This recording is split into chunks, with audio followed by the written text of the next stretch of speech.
This is Glenn Hauser with World of Radio 2255.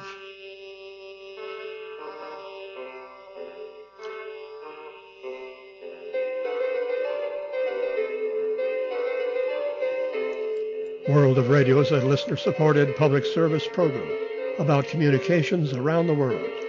On this edition recorded August 8th, Armenia, Australia, Bangladesh, Belgium, Botswana, Brazil, Canada, China, Colombia, Cuba, Djibouti, Estonia, France, Germany, Grenada, India, Indonesia, Ireland, Kazakhstan, Korea North, Mali, Mexico, Netherlands, Russia, Saudi Arabia, Solomon Islands, UK, USA, Vanuatu, and the Propagation Outlook. Standard disclaimer. Harold Sellers, NBC, asks on August 8th, have international broadcasters ceased using the Yerevan, Armenia transmitter site? The only broadcast I see in HFCC A24 is one at 19 to 20 UT on 6030. I, Ludwig in Germany, replies, is Denga Gel off shortwave? That's the clandestine for Kurdistanish Turkey. Nothing heard now between 11500 and 11600 kilohertz. Last reports I see were from June. He says at least Radio Arena appears to remain, providing that's what's on 9585 at 1741. He says the Gavar station staff in Armenia have been lamenting that they are losing one shortwave booking after another. Via Australian DX News, we have two lengthy press reports. The first one titled Indo-Pacific Broadcasting Review. The government has committed to reviewing the potential restoration of shortwave radio, options to continue the Pacific Aus TV program, and to maximize the impact of Australian taxpayer investment in the Indo-Pacific media context. Of course, our main interest is in the shortwave angle. Here's part of what it says. Shortwave radio remains potentially valuable in some parts of the Pacific, but Australia's investments would be better targeted at technologies and channels that are most preferred by Pacific audiences. Recommendation: do not pursue the reinstatement of Australian shortwave broadcasting in the Pacific unless there are significant changes in costs, audience preferences, or other priorities that alter the current value proposition. The full report is at the website of the Department of Foreign Affairs and Trade, or www.dfat.gov.au. And then there's ABC's reply to this, headlined, ABC welcomes the launch of the Australian government's Indo-Pacific Broadcasting Strategy, or IPBS. However, this makes no mention whatsoever of shortwave. In the British DX Club, Alan Pennington reports, Bangladesh Betar's shortwave channel 4750 has been off the air for a few weeks now due to a transmitter fault. This was as of August 5th. With news that the country's Prime Minister, Sheikh Hasina, resigned after a sesquidecade reign and that she fled to India following some weeks of unrest, I checked medium wave 693 kHz from Dhaka for the local news in English at 11 UT. Daytime reception on the West Bengal remote receiver was noisy but readable with headphones. The Bangladesh Betar website has also been down for a couple of weeks. That's www.betar.gov.bd. But their programming division website is still online at betarprogram.org. That program is spelled with only 7 letters. And a separate report from radioinfo.asia from Australian DX News, dated 26 July. Bangladesh Betar website continues to be down amid unrest. Unrest continues with violent protests, which saw the state broadcaster Bangladesh TV being burnt down last week. Public Radio Bangladesh Betar's website is still silent.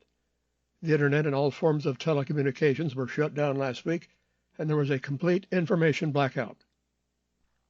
UN Human Rights Chief Volker Turk called on the government to restore full internet access to allow all people, including journalists and media outlets, to communicate freely and in line with international law. The next about Belgium via New Zealand DX Times. News of the closure of a pirate radio station, Radio August International, on 1611 kHz. It was from Belgium for Radio Augusta. It was seized on April 4th by the National Spectrum Control Service of the Belgian Institute of Postal Services and Telecommunications. These technicians have the status of judicial police officers. The transmitter of 400 watts was taken away and sealed. It had been put into service and took over from Ukrainian radio during the first weeks of the war with Russia. That aim was to give refugees a way to listen to their national radio when there was no alternative. Then RTBF launched a radio for Ukrainians, and the transmitter broadcast programs of Radio Augusta, which was launched by a Belgian, but is on the web and on FM in the Ivory Coast. Many rumors circulated about the location of the AM transmitter. It was in Peruwelz, halfway between Mons in Belgium and Lille in France. About Botswana, in the NASA fly sheet, Jerry Linneman in Waco reports on 15580. VOA, July 29th at 21:15, was not to be heard. They were audible earlier in July. Reports of shortened hours at VOA may have come true. This relay station does not appear to have on-site power generation infrastructure, such as diesel storage tanks or generators, like São Tomé had. In other words, it is dependent on the grid. Maybe it's load shedding, like is happening in Zambia and South Africa, a lack of electricity production. Using remotes in Brazil, Zacharias Gangas reports that Brazilian station Rádio 9 de Julho is still active on shortwave, measured at 9818.77, heard August 4th and 5th, around 10:55 UT. Following up last week's report about another apparent pirate in Brazil called Voz Evangelica on 9990, Dan Robinson says he was able to hear it direct as well as via remotes in Maryland and Brazil on exactly 9991. Straight religious music until it went off abruptly at midnight 26 UT, August 5th. More to last week's report about CJEU 1670 in Quebec being reactivated from Canadian Radio News via IRCADX monitor.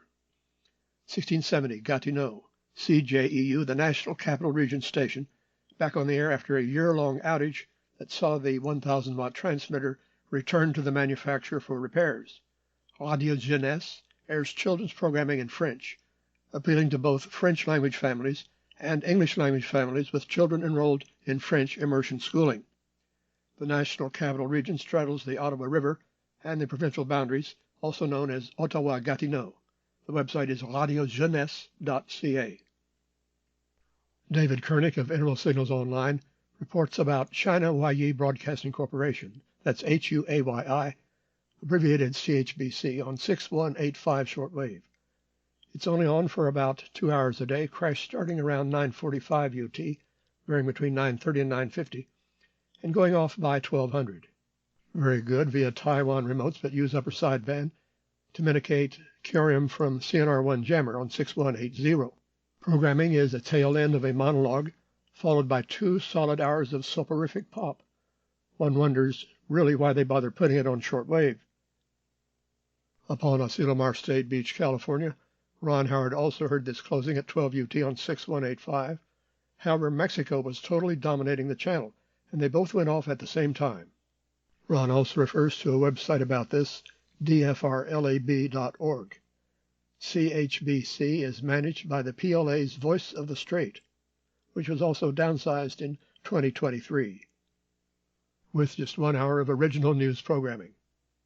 And via Ron Howard from Hiroshi's blog in Japan, translated, China's jamming broadcast, Voice of China on shortwave, has been greatly reduced. It was completely stopped at certain times between July 12th and 14th. Jamming ended on July 7th, but it was continuously broadcast for up to a week. All the times were when VOA and Radio Free Asia broadcast Chinese, Cantonese, and Tibetan. These were greatly reduced, and from July 8th, both VOA and RFA broadcast Chinese for only 2 hours a day, Tibetan for 5 hours a day, Cantonese abolished, and Burmese was reduced by 2 hours on VOA and 1 hour on RFA. Khmer was reduced by 1 hour on RFA, and VOA remained unchanged. No change in Korean and Uyghur broadcast times. As if responding to this move, China also took action. They stopped shortwave broadcasts to Taiwan on CNR5 and CNR6 on August 6th. Since the 7th, none of them can be heard. You may still find them in the ALKI list, numerous times and frequencies for CNR5 and 6. This also opens up some frequencies for reception of other stations, such as Myanmar on 6165. Manuel Mendez in Spain reports reception again, direct, of that pirate in Colombia Organización Radial El Prado, on 6016.8, August 3rd at 04:36 with Colombian songs, a time check for 11:49 at 04:49, more Colombian songs and the national anthem at 4:58, off the air at 4:59. August 5th at 06:30 UT, I had a carrier on 631 kilohertz, making a head against 630 stations. That is not a transatlantic or transpacific frequency on the 9 kilohertz plan. That would actually be on 630. Terry Kruger in Florida reports it's Radio Progreso in Camagüey, Cuba, which he has been hearing, as well as David Crawford. In communication of the British DX Club, Dave Kenny observes the VOA Djibouti relay on 1431 kilohertz was carrying Radio Sawa in Arabic when checked from 17 to 18 UT on Sunday 21 July using a remote in Cyprus. The transmitter is on the air daily at approximately 16 to 03 UT. Until recently, 1431 carried mainly VOA English and French programming. In mid-July, it was carrying East African languages, Amharic and Somali, instead of English. But on 26 July, it had resumed carrying VOA English. Kai Ludwig in Germany replies, at 17 to 1800, that would immediately follow the 16 to 17 UT transmission on 15445 from Kuwait. That was still on the air August 7th. I guess it was, as well, Al-Hura TV audio, since it appears that no Radio Sawa is being produced anymore. They only keep the established brand as a mummy, since they spent lots of money on promoting it. I was wondering if something prevents VOA from using the Djibouti transmitter for programming aiming at Ethiopia. So far it had never been put on there, but now it's reported in Amharic. Otherwise, these observations indicate plain chaos, a meltdown mode, after the unexpected budget cuts. Perhaps they are still undecided whether to keep the Djibouti transmitter or shut it down as the next one after São Tomé. In fact, it would not hurt to check if 1431 is still on the air. Jean-Michel Aubier in France replies, on August 7th, English was observed at 1800, followed as usual by French at 1830, probably until 2030, and also 21 to 2130. This year's European DX Council Conference will be in Tartu, Estonia, September 20th to 22nd, Friday through Sunday. According to BDXC, more information at edxcnews.wordpress.com. Alan Holder on the Isle of Wight reminds us that some stations which used to broadcast in English on shortwave still do so via podcasts online, such as Radio France International. He enjoys listening to Sound Kitchen, remember that program, by Susan Owensby, who calls him her dinosaur. Another transatlantic sailboat race from France to the Caribbean is underway. It's called Mini Transat. So far, we have one report of it from Gabby Simmons in the British DX Club of weather information in French and English, transmitted from France on 13735, parallel 7340, heard July 24th at 15:05. Via Anatoly Klepov in Rusty X, some info about other programming on our station in Germany, Shortwave Gold Radio. In Rusty X, Anatoly Klepov reports an EQSL for a program called The Prog Mill from progzilla.com, Progzilla Radio. That is UK-based progressive rock. I see in the shortwaveradio.de schedule, it's Mondays at 15 UT on 6160, 20 UT on 3975 and 6160, and Tuesday at 17 on both frequencies. The media magazine you monitor with your mind. World of Radio 2255. A non-commercial service, as is our website, worldofradio.com.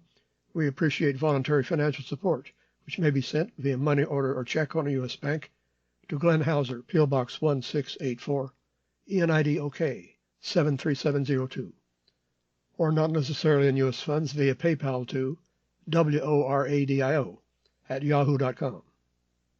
We keep getting publicity about upcoming programming on that other station in Germany, Channel 292. Via Manuel Mendez, Atlantic 2000 International, says it will be on 292 Saturday, the 10th of August, at 8 to 9 UT on 6070 and 9670. And Bill Tilford's two programs, 3 times each on consecutive Saturdays, August 10th, from the Isle of Music with current dance music, and Uncle Bill's Melting Pot on August 17th. Special guest Diana Antipova of the Transglobal World Music Chart, curating Russian and Balkan world music, a taste of world music bands in Russia and by Russian world music bands working in other countries. Scheduled for both 1-hour programs at 17 UT 9670 aimed eastward, at 19 3955 and 6070 omnidirectional, and at 23 UT 9670 aimed toward the Caribbean. And there's another Texas radio shortwave test for North America on UT Sunday, August 11th at 0300 on 9670. A different beam heading than last week, and reports are very much wanted. To Texas Radio Shortwave at protonmail.com. This consists of the 24 versions of the song Yellow Rose of Texas. As we reported before, Hurricane Beryl on July 1st caused serious damage to Harbor Light of the Windwards, the 1400 kHz station on Carriacou Island, Grenada. I now see there is a report from the station itself with some photographs at the excellent website run by Idun Ritz, mediumwave.info, dated July 23rd. Zacharias Yangas in Greece reports an English segment from Akashvani, or All India Radio, on 9620 during their Arabic program between 1825 and 1837 on Monday, August 5th, but it is subject to QRDRM. Ron Howard in California reports his best ever reception of Voice of Indonesia since they moved to 4755, August 2nd at 12:45 in Japanese and 13 to 13:30 in English. And leading up to Independence Day, August 17th, as every year during August, they play a different song after the news than the usual one. On August 6th, he had better reception on parallel 3325. Note that August 17th is not only Independence Day, but the first time celebrations will be held not in Jakarta, the old capital, but in the new capital city of Nusantara in East Kalimantan province on the island of Borneo. Ron Howard also reports the other Indonesian station, RRI Nabiri, on 7289.93. On August 3rd from 0835 till cut off at 10:01 UT. On August 4th from 0818 until cut off at 0911. Ireland's RTE1 is on shortwave via WRMI, carrying the WRN feed, heard by Ron Trotto in Illinois, August 3rd at 0905 UT, 9955. Also scheduled during the previous hour from 0800 are Israel Radio and Radio Prague. Via Rusty X, Tengri News in Kazakhstan reports that country has switched to a single time zone. It had been on UT +5 and +6, but since March 1st it's been the entire country on UT +5. The clandestine from South to North Korea, National Unity Radio, but transmitted from Taiwan on 7340. Ron Howard reports with a brief segment in English, which occurs only on weekdays, Friday, August 2nd at 12:39. It was a quotation from Dale Carnegie. Remember, today is the tomorrow you worried about yesterday. Manuel Mendez in Spain reconfirms that Radio Mali in Bamako still has a weekly English segment on 5995, heard Saturday, August 3rd, between 1850 and 1905, English Magazine. Via the Arctic Radio Club and a translation by Christer Brunstrom, a report via dxing.info, July 26th, about Focus Radio, which is 1670 kHz in Reynosa, Tamaulipas, from Francisco Rojas. An act of sabotage, an ID individuals entered the station and caused material damage, cutting off cables, but did not remove any material. This leads to presumption that this was a planned action to interrupt the station's signal with its newscasts and public debates. For the time being, it had to cease regular programming. The station has been very critical of government actions, but they say they will not be prevented from freedom of expression. The general manager declared, "We are not frightened by those who try to oppose censorship on our programming. We will not end our criticism of government agencies who don't fulfill their promises to the public." The station was always slightly off frequency plus, making a low audible heterodyne to stations on 1670, which for now we're no longer hearing.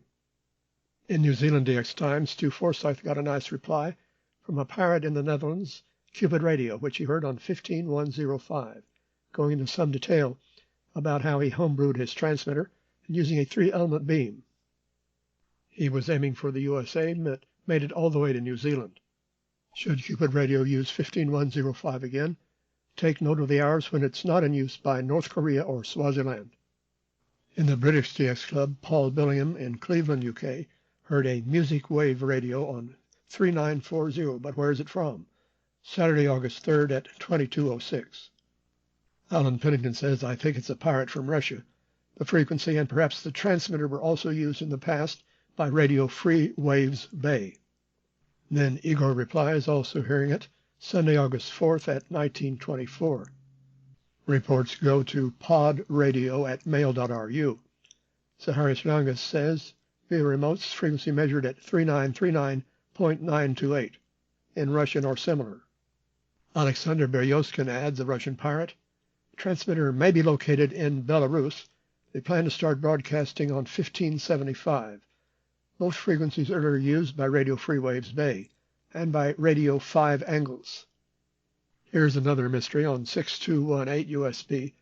David Koenig of Interval Signals Online was hearing August 7th at 1815, a station repeatedly playing a man sing in Russian, a song translated as From the Volga to the Yenisei, a loop, no speech heard. It heard via remote receiver in Finland. What was this? Kari Kallio in Finland says, a strong Russian pirate playing the same Soviet-era propaganda song has been disturbing radio bands for some time. It could be an employee of a certain utility transmitter, completely fed up with his work, tries to distract himself, fighting his boredom by playing the same record over and over to stay awake. The radio station is like a mirror image of the whole desperate Russia that has reached a dead end. Can anyone come up with a better explanation? Via Diane Levesque, report from EuropeSays.com, of the Russian Navy Black Sea Fleet sending a Morse code flash priority message on 10987 kilohertz with a triple X at the beginning indicating its highest priority. It was received in Milan, Italy, August 4th at 1827. I've been hearing the Saudi Arabia transmitter carrying programming about Yemen on 11935.4 approximately, way off frequency. No noise for a while, between 19 and 20 UT, August 6th and 7th. However, the other Saudi transmitter on 25 meters has not been heard for some time, Al-Azam Radio on 11745. Ron Howard says, what is happening here? The second consecutive day, August 2nd, with some actually readable audio from Solomon Islands, Voice of the Nation, SIBC, on 5020, at 10:50 to 11:31, and 11:38 running late past 1200 until open carrier at 12:24. Now we have consecutive items about two different stations on 60 kilohertz. In the British TX Club, Nick Rank in Buxton says that MSF was silent the afternoon of August 7th. According to their website, its annual maintenance time, it could be off between 08 and 18 local time from August 5th till 23rd. And about WWVB in Colorado on 60 kilohertz, which we mentioned last week, with its reduced coverage, Ben Dawson says we've been told by contracting firms that they are responding to requests for proposals to perform the mechanical rebuild of the damaged antenna for the 60 kilohertz transmissions. In case you missed it, one of the persons returned from Russia in the prisoner exchange was the RFERL reporter Alsur Kurmasheva. Going the other way, however, as pointed out by Dan Robinson, Pablo Gonzalez, a freelancer who had performed work for VOA, arrested on the Polish-Ukraine border and held in prison by Poland on charges of having spied for Russia. Dan says USAGM and VOA had remained silent on the agency's internal probe of a freelance reporter jailed in Poland on espionage charges. And it seems this is quite a scandal, USAGM not properly vetting the people it hires. Much more about this in the World of Radio group. John Figliozzi comments, I bet Pablo or Pavel isn't the only Russian, Chinese, Iranian, or North Korean agent operating in this or similar manner. Underlines the vital importance for all media outlets, but especially those of USAGM, to fully vet who they're hiring, whatever the position. Sounds like a topic that should be of bipartisan, non-political concern, should be handled cooperatively, quietly, and seriously, and not be used to score domestic political points. We've had reports that of the two shortwave sites in the Northern Mariana Islands, the one on Saipan was more likely to be closed down first. But now we have a report that lots of programming has been canceled on the Tinian site. If this keeps going, the only relay site left may be Kuwait, and even Greenville may exist only because of Radio Marti. If it's ever canceled, goodbye Greenville. In my late night monitoring, I've now noticed a pattern of WRMI 9955. It appears to stay on the air most nights past 0700, maybe all night, except on Mondays. It's already off before 0700 as of July 29th, 22nd, 15th, and 8th, as well as August 5th. Via Mike Sanborn, IRCA, from RadioInsight.com, June 26th, this story, KYST moves to full cloud-based infrastructure via radio.cloud. Cloud-based automation and programming distribution service has launched Hispanic Broadcasting's conservative talk 920 The Patriot, KYST, Texas City and Galveston, as the first station to pull all satellite feeds into its cloud-based workflow operating from the transmitter site. Radio.cloud is processing and controlling the satellite receiver queues in the cloud, with the company saying all equipment required to run the station, including satellite dishes, uplink, and receivers, can now reside in a very small area at the transmitter site, saving the broadcaster tremendous hardware expense. From Scott Fabish's Northeast Radio Watch, August 6th, via Mike Bugoy, WTFDA. In New York, the FCC has slapped Johnny Peralta with its maximum fine for unlicensed broadcasting, $2,316,034. Peralta's La Mia Radio has been running on 105.7 in the Bronx since at least 2018, interfering with licensed WQXR on 105.9. And when the FCC proposed the fine last November, Peralta did not respond, so now the fine is final, if the feds can compel him to pay it. Radio Vanuatu had been reliably on 9960 for quite a spell, around 07 UT, but was missing as of August 1st, and not found on any other known frequency. I mentioned last week, but as of August 3rd, they were back on their other frequency, 7260. Chuck Albertson in Seattle was hearing that as early as 0500. And Ron Howard's observations are that it's staying on 7260 until sign-off around 1100. Also, via a remote in Australia, Zaharias Youngst was also hearing them on 7260 at 2137. Mike Terry reminds us that the annual Perseid meteor shower is expected to peak on the mornings of August 11th, 12th, and 13th. You can see them or not. You may hear some FMDX via meteor scatter pings. More about that at www.livemeteors.com. The propagation outlook from SWPC issued August 5th. Mostly quiet to unsettled. A and K indices of 8 and 3 or 5 and 2 through August 31st, except for a peak to 10 and 3 on August 22nd. Solar flux mostly above 200. Descending from 240 August 5th to 180 August 19th to 22nd, and back up to 245 by the 29th. See our website for much more info, worldofradio.com. With many thanks to all our stations and contributors. Glenn Hauser concluding World of Radio 2255, inviting you to hear me again next week with a standard disclaimer.